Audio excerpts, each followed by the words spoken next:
할렐루야, 반갑습니다. 우리 옆 사람과 인사를 나눠보실까요? 예수 안에서 사랑합니다.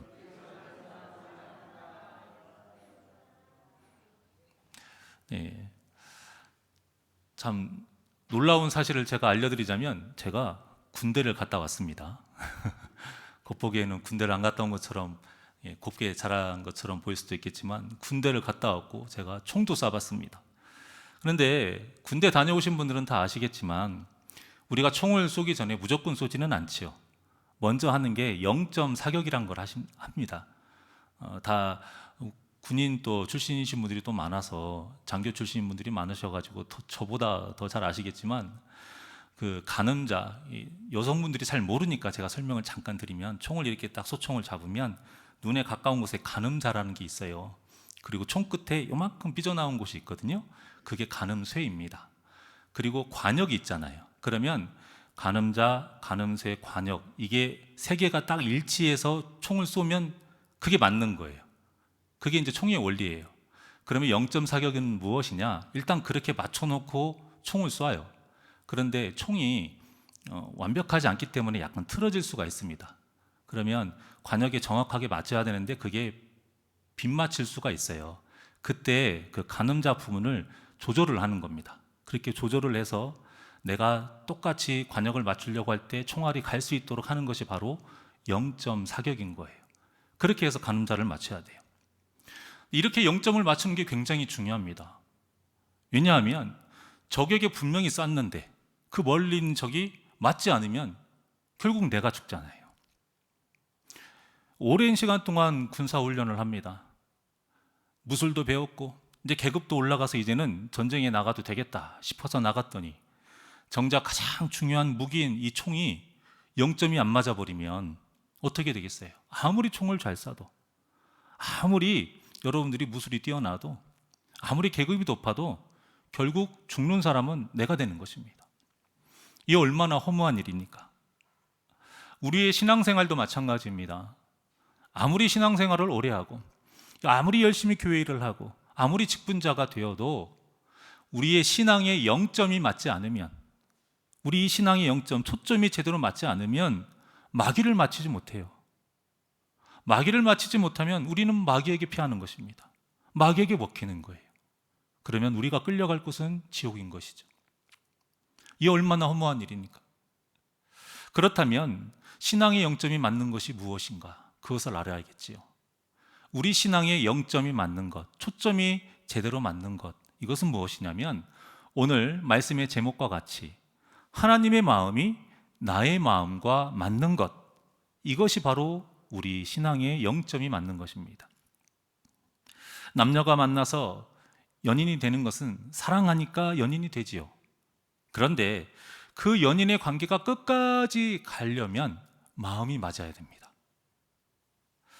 그래서 비록 마음이 맞지 않는 부분이지만 사랑하니까 참아주는 거고, 사랑하니까 이해하는 거고, 사랑하니까 품어주고 희생하면서 그 사람의 생각도 인정해주고 또 그 사람이 못 바꾸면 내가 바꿔주는 거예요. 그렇게 해서 마음이 맞아야 그 연인의 관계가 오래 갑니다. 우리 신앙생활도 마찬가지입니다. 우리는 하나님을 사랑한다고 고백을 합니다.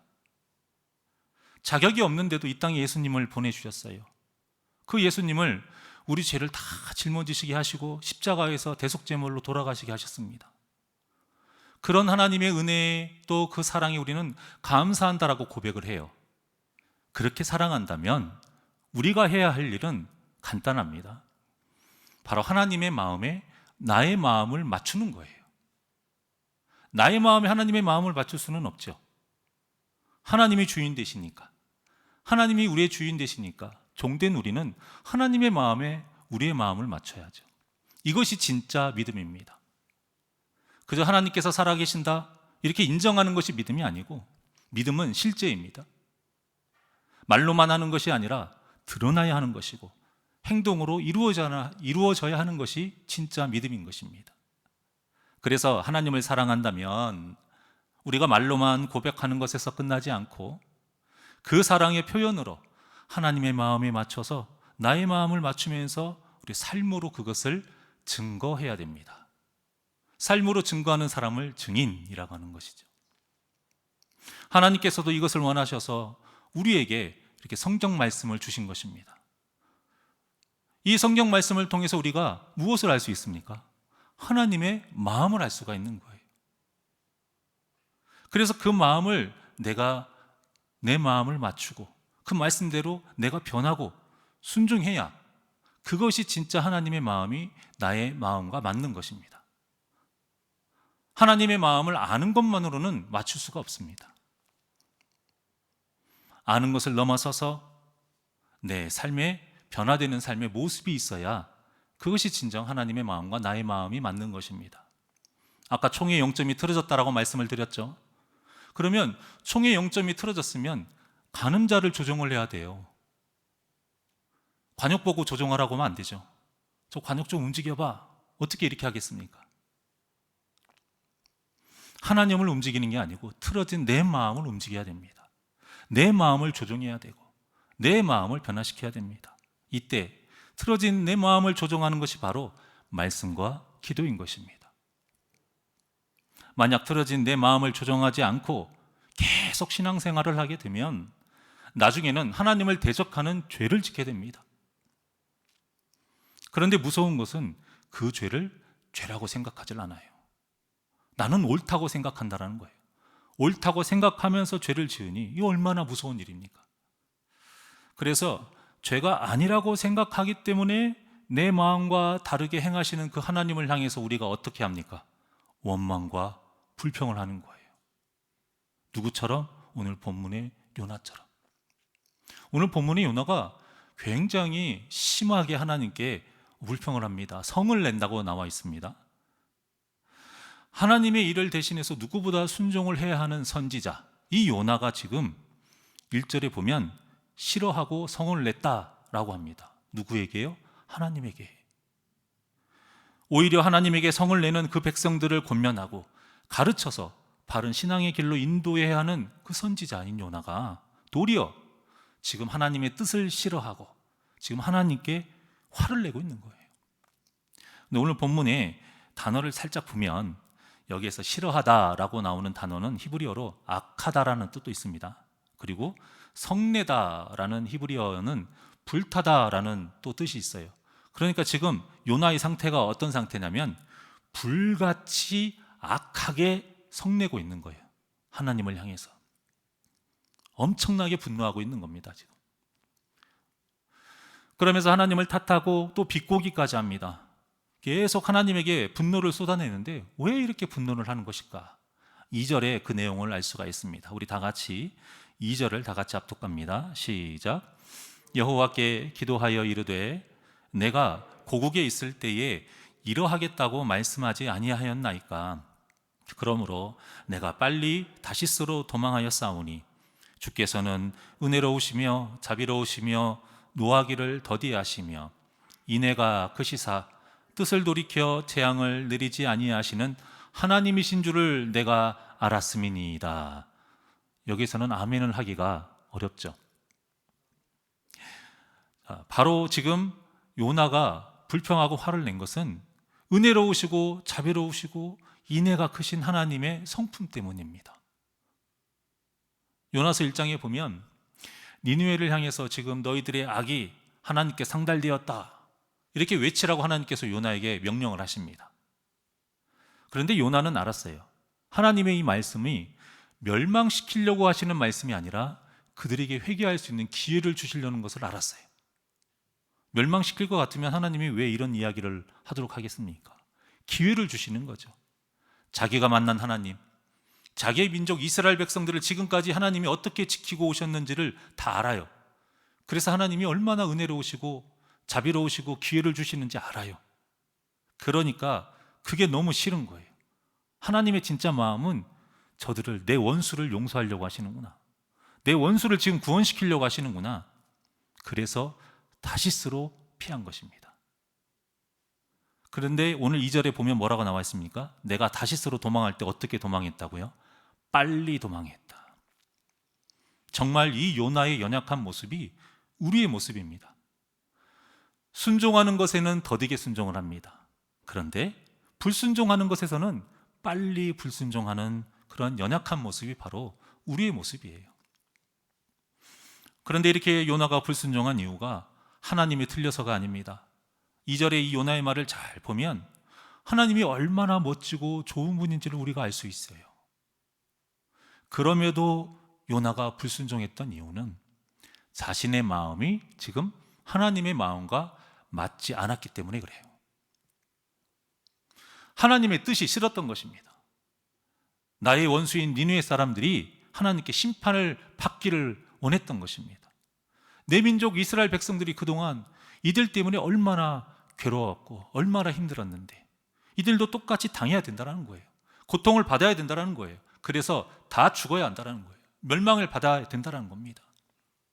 지금 동쪽 성읍에서 초막을 짓고 있는 그 모습, 어찌 보면 성경에 나와 있는 소돔과 고모라의 그 멸망의 모습을 바라고 있는 건지도 모릅니다. 그런데 지금 하나님께서 그들을 회개할 수 있는 기회를 주시려고 하니 얼마나 싫었겠습니까? 그래서 어느 순간보다도 빨리 다시스로 하나님을 피해서 도망을 간 것입니다. 그 후의 여정은 우리가 잘 알고 있다시피 바다에 큰 바람을 일으키셔서 던져지게 하고 또 큰 물고기가 하나님께서 예비를 시켜 놓으셨죠. 요나를 삼킵니다. 그 물고기 뱃속에서 3일 동안 회개하며 기도하는 시간을 가지면서 다시 니느웨로 향하게 되지요. 하지만 걸어서 사흘이 걸리는 그 큰 니느웨 성읍을 외치면서 얼마 만에 걸었습니까? 단 하루 만에 걸었어요. 대충 한 거죠. 한편으로는 그들이 회개하지 않았으면 하는 바람으로 대충 한 것입니다. 이렇게 하면 자신의 사명을 완수는 하지요. 말씀에 순종한 거니까. 또 니느웨 사람들이 이렇게 대충 하면 회개할 확률이 적겠구나. 이런 일석이조의 지금 효과를 얻을 것이다. 이런 계산이 있었을 것입니다. 그런데 요나가 우려했던 현실이 일어나 버린 것입니다. 니느웨 사람들이 진심으로 회개를 한 거예요. 이 모습에 하나님께서 마음을 돌이키셨습니다. 심판하시려고 했던 그 마음을 돌이키시고 그들을 용서하신 것입니다. 일이 이렇게 자신의 뜻과 맞지 않게 진행이 되니까 요나가 하나님을 향해 지금 2절을 한마디로 함축하면 이렇게 하는 겁니다. 하나님, 당신이 그럴 줄 알았어요. 비꼬는 겁니다. 비난하는 거예요. 항의하고 있는 것입니다. 이게 있을 수 있는 일입니까? 선지자란 사람이? 하지만 그의 그 모습이 남의 모습이 아니라는 것입니다. 우리의 마음이 하나님의 마음과 맞지 않으면 이 약한 요나의 모습이 우리의 마음이 될 수 있다는 것이에요. 우리의 모습이 될 수 있다는 것이에요.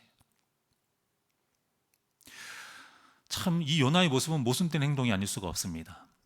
이스라엘 백성들이 얼마나 지금까지 많은 죄를 지었습니까? 그런데 하나님께서 멸망하시려고 할 때마다 돌이키신 적이 얼마나 많이 있습니까? 특히 출애굽기 32장에 보면 하나님께서 모세를 시내산으로 부르십니다. 시내산에서 하나님의 말씀을 받으면서 하나님과 깊은 교제의 시간을 40일 동안 나눕니다. 그런데 그 40일의 기간이 이스라엘 백성들에게는 너무나도 긴 기간이에요. 그래서 아론에게 말을 하지요. 나 불안해. 우리 너무 불안해. 우리를 위해서 우리를 애굽에서 인도하신 신을 빨리 만들어줘. 그래서 그들에게서 다 장신구를 다 얻어다가 금송아지를 만듭니다. 그리고 이 금송아지가 애굽에서 우리를 인도해낸 신이다 하면서 세상 사람들하고 똑같이 이방 종교 그 신앙생활처럼 섬기고 축제를 벌인 거예요. 이 모습에 하나님이 진노하신 것입니다. 그래서 시내산에서 지금 같이 친밀한 교제를 나누고 있는 모세에게 말을 하지요. 이렇게 완악한 백성들 내가 더 이상 참지 못하겠다. 내가 그들을 멸하리라 할 때 모세가 정말로 목숨을 걸고 간구합니다. 중복 기도를 합니다. 그 중복 기도에 하나님이 마음을 돌리셨는데 32장의 말씀을 보십시오. 이스라엘 백성들이 하나님 앞에 회개했다라는 말은 단 한마디도 안 나옵니다. 이스라엘 백성들이 회개하지 않았는데도 하나님이 용서해 주셨어요. 그러면 아무리 악을 행했다 할지라도 지금 니느웨 사람들은 얼마나 진실되게 회개를 합니까? 그 회개에 하나님께서 마음을 돌이켜 주신 거예요. 그런데 그것이 지금 요나가 싫다라고 하는 겁니다. 자신의 민족은 회개하지도 않고 은혜를 받았는데도. 이런 요나의 모습을 우리가 알 수 있어요. 이게 얼마나 이기적인 신앙의 모습입니까? 그런데 이 이기적인 신앙의 모습이 요나만의 모습이 아니라는 것입니다. 우리의 모습이기도 하다는 거예요. 성경의 모든 인물은 우리하고 전혀 무관하지 않습니다. 다 우리의 모습이에요. 악인의 모습이든 의인의 모습이든 다 우리의 모습입니다. 그들이 짓는 죄들이 다 우리가 짓는 죄이기도 합니다.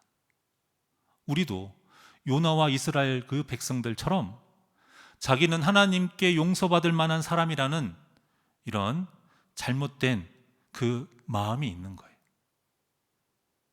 내가 어떤 죄를 지어도 하나님께 은혜 받은 자니까, 하나님께서 우리를 택하셨잖아.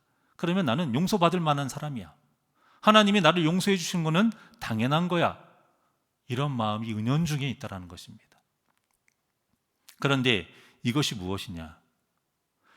그 하나님의 사랑과 은혜가 나에게만, 이스라엘에게만, 오늘날로 말하면 우리 교회 다니는 그리스도인에게만 향해야 된다는 이런 이기적인 신앙이 있다는 것입니다. 이런 마음은 0점이 맞지 않는 총과도 같은 거예요. 그래서 조정하지 않아요. 그냥 쏴요. 관역 보고 움직이라고 하는 것입니다. 하나님 보고 움직이라는 거예요. 요나가 지금 그렇게 이야기하는 거예요. 하나님 지금 틀렸어요. 하나님 지금 위치가 거기 있으면 안 돼요. 제가 잘 쏘고 있는데 지금 왜 다른 곳에 계 있어요? 빨리 왼쪽으로 3보만 더 가세요. 빨리 벌을 내리십시오. 그들이 잘못했습니다. 하나님 지금 벌을 내리셔야 됩니다. 지금 이렇게 주장하고 있는 것입니다. 옳습니까? 옳지 않죠. 어느 누구도 이것을 옳다고 말하지 않습니다. 하지만 우리 마음속에 이런 요나의 마음이 은연중에 자리 잡고 있다는 것입니다. 그리고 그 마음은 그냥 마음에만 있는 것이 아니에요. 그 마음이 우리 실제 생활에서 그대로 우리 행동으로 나오게 돼요. 말을 통해서, 눈빛을 통해서, 행동을 통해서 다 나오게 되어 있습니다. 5절과 같이 요나가 어떻게 했습니까? 성읍이 심판받아서 무너지기를 바라는 마음으로 성읍 동쪽에 초막을 짓고 앉아서 지켜보고 있습니다. 혹시라도 하나님께서 다시 마음을 돌이키셔서 심판을 하시지는 않을까? 아니, 하시겠지. 아니, 했으면 좋겠다. 아니, 해야 돼. 이런 마음으로 있는 것입니다. 자기 자신의 그 악한 마음은 쳐다보지 못하고 그 마음의 중심에 하나님, 지금 내 마음이 맞다니까요. 어서 빨리 하나님의 마음을 돌이켜 주십시오. 빨리 말씀하신 대로 심판하십시오. 지금 이렇게 시위하고 있는 것입니다.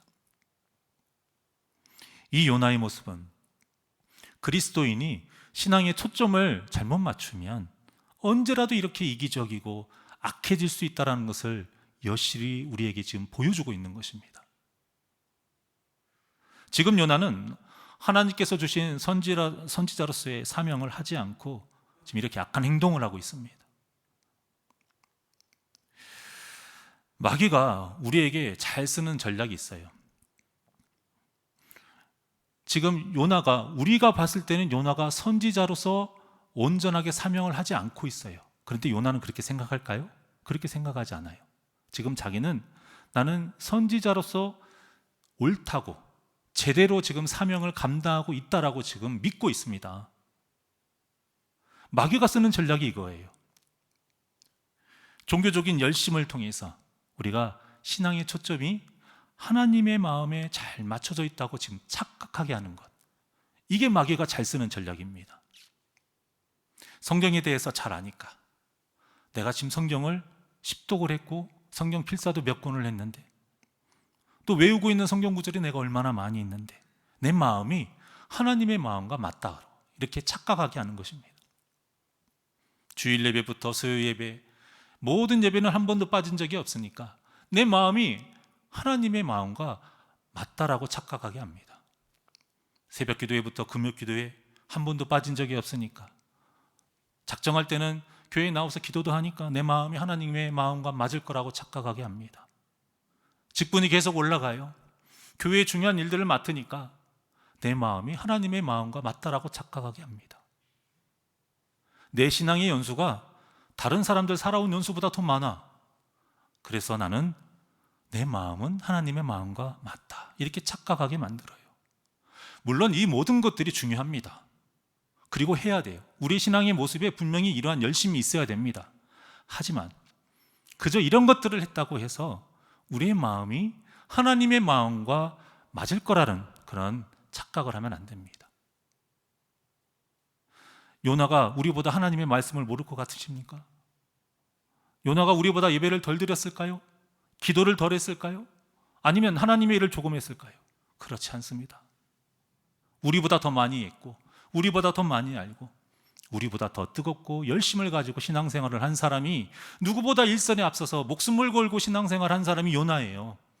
그런데 요나가 아무리 이런 종교적인 열심이 있어도 하나님의 마음과 지금 맞지 않은 것입니다. 우리도 절대 자유롭지 못합니다. 이렇게 되면 이 모든 종교적인 열심이 나를 높이는 일이 됩니다. 또 이것을 무기로 삼아요. 이것을 무기로 삼아서 다른 영혼을 정죄하는 무기로 사용하고, 또 교회를 무너뜨리는 그런 마귀의 도구로 쓰임받게 되는 것입니다. 죄인이 회개해서 하나님께 구원을 받는 일은 세상의 어떤 일보다도 귀하고 복된 일입니다. 믿으십니까? 그 복된 은혜를 받은 자가 우리입니다. 내가 아는 사람이든 내가 모르는 사람이든 내가 미워하는 사람이든 내가 받았던 이 복된 은혜를 받는다는데, 죄인이, 용서받을 수 없는 죄인이 용서를 받고 구원을 받는다는데 이 얼마나 기쁜 일이에요. 기뻐해 줘야죠. 하나님 너무 멋져요. 박수를 쳐줘야죠. 그런데 지금 틀렸다라고 하는 거예요. 이 좋고 복된 일이 너무 싫다고 불같이 악하게 지금 성을 내고 있는 것입니다. 본문의 요나처럼 나는 하나님께 용서받아도 될 사람이다. 하지만 내가 보기에 하나님께 용서받을 만한 사람이, 용서받으면 안 된다는 사람이 있다라는 거예요. 이 마음이 우리에게 혹시 있는지 돌아봐야 됩니다. 저 사람은 받으면 안 돼. 안 돼, 저 사람은. 이런 마음은 없는지. 이런 마음이 바로 그 탕자의 비유라고 우리가 알고 있죠. 사실은 모든 주인공이 하나님이기 때문에 잃어버린 아들을 되찾은 아버지의 비유, 오히려 이런 게 더 맞는 말이지만, 우리가 흔히 탕자의 비유로 알고 있는 거기에 나오는 큰아들이 바로 이런 마음이에요. 둘째 아들이 회개했습니다. 그 회개를 하자 그동안 지은 죄가 있었지만 아버지가 용서했지요. 그리고 주의를 다 회복을 시켰고, 살진 송아지를 잡아가지고 동네 사람들 다 불러서 잔치를 했습니다. 이 모습에 큰아들이 어떻게 했습니까? 불같이 악하게 성을 냈습니다. 요나하고 똑같이. 그런데 그 둘째 아들이 자기의 누구입니까? 친동생이에요. 이런 마음이 바로 이기적인 신앙입니다. 아버지, 제가 아버지 옆에서 이렇게 지금 열심히 일하고 봉양하고, 그런데 저한테 염소 한 마리라도 잡아주신 적이 있습니까? 그런데 저 악한 죄인, 사람 같지도 않은 저놈을 왜 아버지는 살찐 송아지를 잡아서 저렇게 잔치까지 베푸십니까? 그렇게 악하게 아버지에게 대들고 끝납니다. 이렇듯 이기적인 신앙은 거기서 끝나지 않아요. 정죄하는 신앙으로 발전을 합니다. 내 자신만 이기적인 신앙으로 끝나는 것이 아니라 누군가를 다치게 해요. 누군가에게 상처를 주는 정죄하는 신앙을 갖게 되는 거예요. 마음에만 가지고 있던 원망과 불평이 이제는 말과 행동으로 나와서 상대방을 공격하는 것입니다. 그런데 말로는 정죄하는 기준이 분명히 하나님의 말씀이에요. 말씀에 그러면 안 되지. 말씀이 안 맞으니까. 하지만 정작 그 중심은 내 기준인 것입니다. 하나님이 아시지요. 사람은 속일 수 있습니다. 하지만 하나님은 속일 수가 없습니다. 내 마음에 진짜 속마음은 이건 거예요. 왜 나보다 예배를 더 잘 드리지 않아? 왜 나보다 기도를 더 하지 않아? 나보다 오랜 그 신앙생활을 하고 직분이 높으면 나보다 더 열심히 해야 되지 않나? 왜 교회 일에 나와 다르게 생각을 하고 있는 거지? 기준이 누구입니까? 하나님인가요?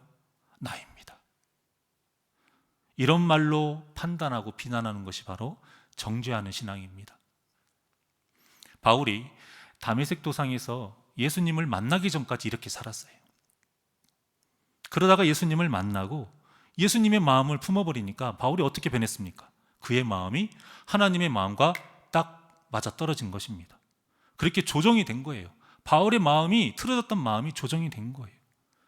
그 후에 바울이 어떻게 변했냐면 그 서슬퍼하게 어떻게든 잡아 죽이려고 했던 그 바울의 눈이 선하게 바뀝니다.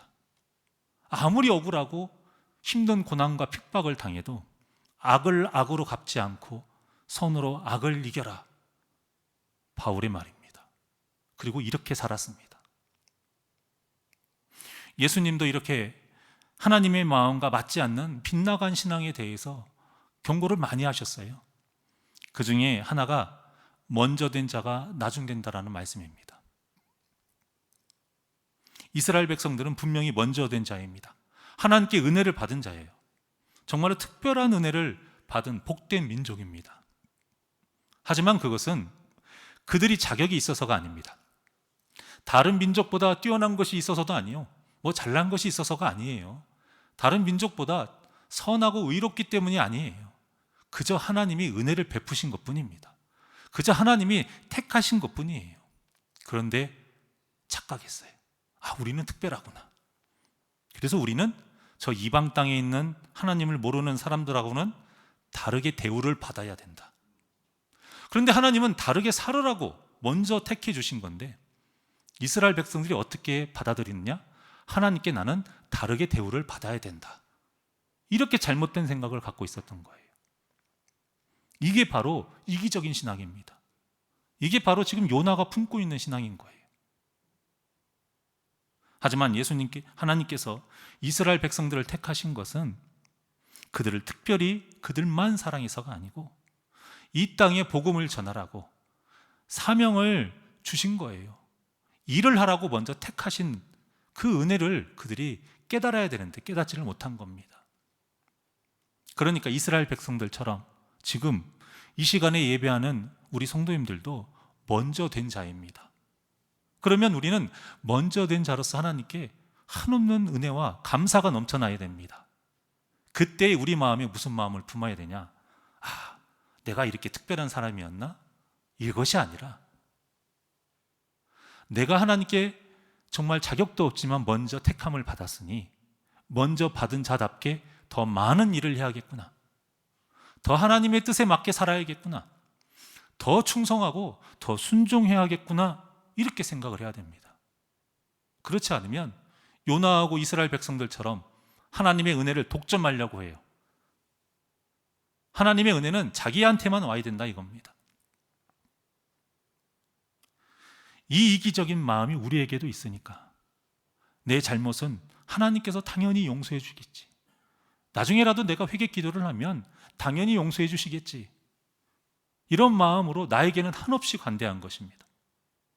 하지만 반대로 다른 사람의 작은 잘못에는 용서해 주시면 안 된다라는 마음이 있는 거예요. 없는 분도 계시지만 있을 수 있다라는 것입니다. 지금 없어도 언제든지 있을 수 있다라는 거예요. 우리가 그렇게 연약한 존재라는 것입니다. 이런 이기적인 마음이 있으니까 우리가 말씀대로 살아가지를 못하는 겁니다.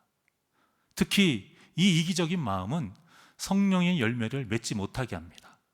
우리 잘 아는 갈라디아서 5장 22절과 23절의 말씀을 다 같이 합독합니다. 시작. 오직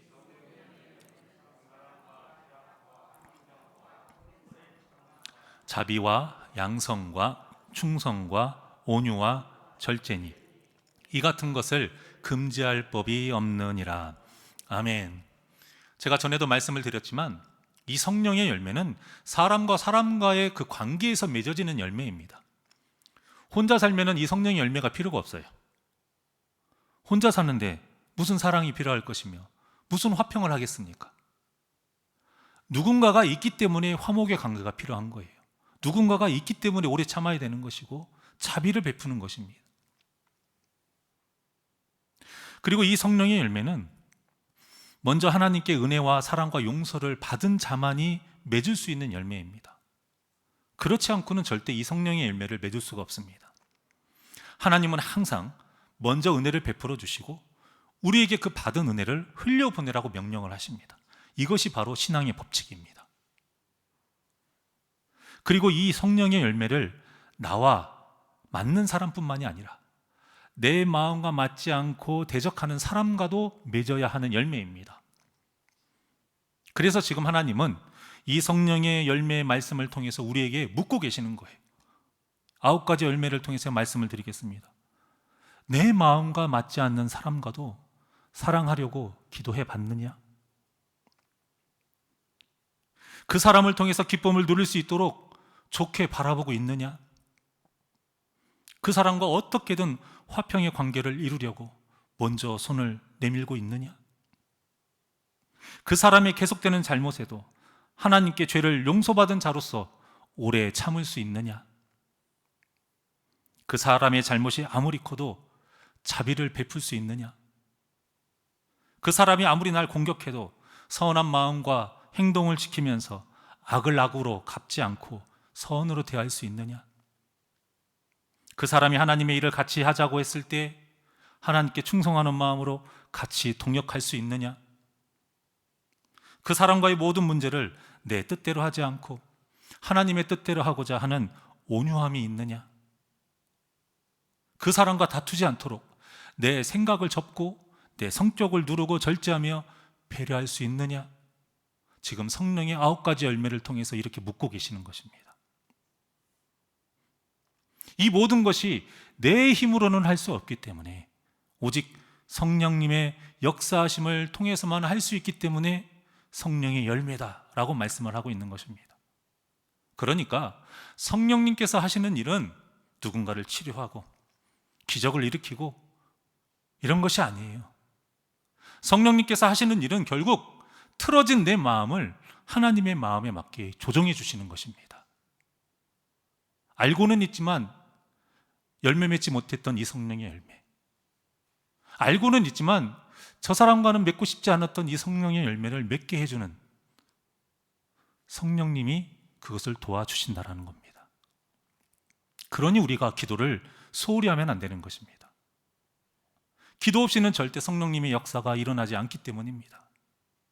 기도를 해야 성령님의 역사가 일어납니다. 기도를 해야 이 성령의 역사가 일어날 줄 믿습니다. 이 성령님의 역사가 우리 새날교회 모든 성도님들에게 충만하게 일어나기를 바랍니다. 이 성령님의 역사가 일어나야 요나와 같이 하나님의 뜻을 꺾는 헛된 기도를 하지 않을 수 있습니다. 우리도 모르게 하나님의 뜻을 꺾어주십시오 하는 기도를 하고 있지는 않은지 참 우리 자신을 되돌아봐야 합니다. 이런 모습으로는 절대 성령의 열매를 맺을 수가 없습니다. 얼마 전에 우리나라 월드컵에서 가나하고 경기를 했을 때 보셨죠? 속상한 일이 있었습니다. 마지막 코너킥을 하는 데 있어서 심판이 어떻게 했어요? 시간을 내주지를 않았습니다. 거기서 끝났습니다. 내줘야 되는데 참 부당했죠. 억울했죠. 그때 우리 그 관중석 응원하는 관중석에 카메라를 다 비췄는데 사람들이 다 울고 있더라고요. 너무 억울하니까. 그렇게 치니까 다 울고 있는데 이 남자들이 잘 울지는 않지만 한 번 울면 참 그렇게 펑펑 울 수가 없습니다. 야, 폭포수까지 웁니다. 저는 그렇게 안 웁니다. 그런데 남자들이 그렇게 우는 모습을 보고 제가 이런 생각이 들었어요. 저 중에서도 분명히 그리스도인이 있을 텐데 축구가 져서 저렇게 슬프고 억울하게 저 우는 것처럼 나와 맞지 않는 사람을, 그 사람과 화목하지 못한 성도, 나와 마음이 맞지 않고 화목을 이루지 못하는 그 성도를 위해서 저렇게 울면서 기도하는 사람은 몇이나 있을까? 그런 생각이 번뜩 들더라고요. 나하고 상관없는 그 축구에도 우는데 나와 상관이 있는 자, 예수 그리스도를 머리로 삼아 지금 한 몸을 이룬 자, 그 사람이 아프면 나도 아파야 하는 그 한 몸을 이룬 자, 그분을 통해서 그분을 위해서 이렇게 울면서 기도한 적이 있을까? 사랑하는 여러분, 요나서의 마지막은 요나가 끝까지 깨닫지 못하고 회개하지 못하는 그 모습으로 끝을 맺습니다. 이것은 하나님께서 우리에게 물으시는 거예요. 요나의 모든 모습이 우리의 모습인데, 그래서 어떻게 할 것인지를 물으시는 것입니다. 너는 어떻게 할 것이냐? 이 모습 그대로 가져갈 것이냐? 아니면 너의 마음을 틀어서 조정해서 내 마음에 맞출 것이냐? 끝까지 요나처럼 하나님을 향해서, 나와 맞지 않는 성도를 향해서 불같이 악하게 성을 낼 것이냐? 아니면 내 마음을 성령님의 도우심으로 조정해서 하나님의 마음과 맞출 것이냐 묻고 계시는 것입니다. 그리고서는 성령의 열매를 맺어라, 그런 바람으로 이 말씀을 마무리를 하지 않으시는 거예요. 이 물음에 주님, 제가 주님의 마음에 맞추겠습니다 라고 결단하는 우리 성도님들이 되시기를 주님의 이름으로 축복합니다. 또한 주님, 제가 먼저 성령님의 인도하심 따라서 그 성도와 화목할 수 있도록 제가 먼저 맞추겠습니다 라고 또 결단하는 성도님들이 되시기를 바랍니다. 그래서 우리 새날교회에는 이기적인 신앙을 가진 성도가 한 명도 없기를 바라요. 이기적인 신앙 한 명도 없고 틀어진 신앙 한 명도 없고, 모두 하나님의 마음에 맞는 다윗과 같이 성령의 열매를 풍성하게 맺으시기를 주님의 이름으로 간절히 축원합니다. 이 시간 우리 두 손을 가슴에 얹고 사랑은 언제나 우리 하나님께 찬양하겠습니다.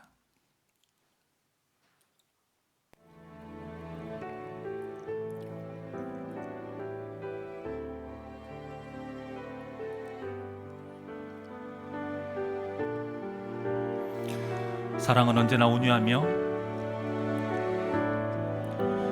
바라는 마음으로, 사랑은 언제나, 사랑은 언제나 오래 참고, 사랑은 언제나 온유하며, 사랑은 시기하지 않으며, 자랑도 교만도 아니하며, 사랑은 무례히 행치 않고, 자기의 유익을 굳지 않고, 사랑은 성내지 아니하며, 진리와 함께 기뻐하네.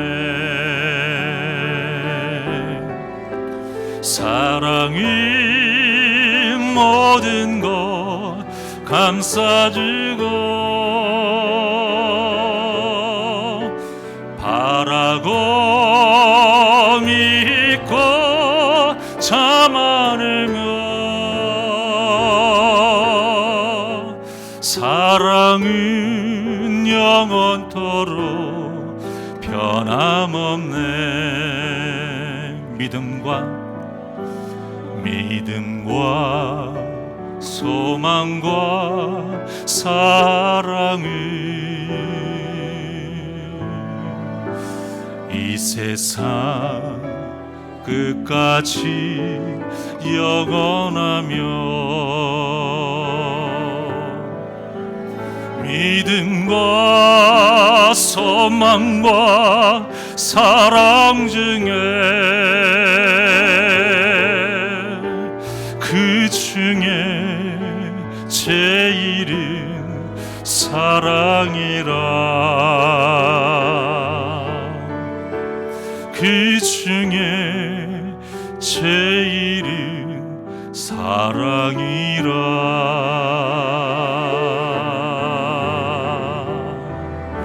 기도하겠습니다. 사랑이 많으신 하나님 아버지, 너무 어렵습니다. 아는데 변하기가 어렵습니다. 알고는 있는데 행하기가 너무 어렵습니다. 언제까지 이런 모습을 우리가 계속 갖고 살아야 할지, 우리 영혼을 언제나 되돌아보며 내 모습이 이 요나와 같은 모습은 아닌지, 내 마음이 하나님의 마음과 맞지 않고 틀어져 있는지 항상 되돌아보고 내 마음을 주님의 마음과 맞추기 위해서 언제나 말씀으로 바로 서려고 노력하고 기도하며 성령님의 역사를 바라는 자 되게 하여 주시옵소서. 우리의 이 모든 예배와 말씀과 기도의 이 시간이 헛되지 않기를 바랍니다. 조금의 그 한 자라도 우리의 마음이 하나님의 마음에 맞을 수 있도록 옮겨가기를 원합니다. 변화되기를 원합니다. 어느 때까지 우리의 마음이 자꾸 우리의 신앙이 빗나가는 시간이 되겠습니까? 하나님과 동행하며 하나님이 바라보시는 그곳을 우리도 바라보기를 원합니다. 하나님이 원하시는 그 삶의 모습이 우리의 삶의 모습이 되기를 원합니다. 예수 그리스도께서 이 땅에서 행하신 모든 그 행동과 그 마음이 우리의 행동이요 우리의 마음이 되기를 원합니다. 연약하고 부족하오니 성령님 도와주시옵소서. 그 성령님의 역사하심을 위해서 우리는 언제나 기도하는 자 되게 하여 주시옵소서. 세상의 어떠한 것보다도 기도하며 나아갈 때에 하나님께서 반드시 도와주시고 변화시켜 주실 줄 믿습니다. 이 믿음으로 주님 앞에 간구하오니 응답하여 주시옵소서. 감사함이 예수님의 이름으로 기도하옵나이다. 아멘.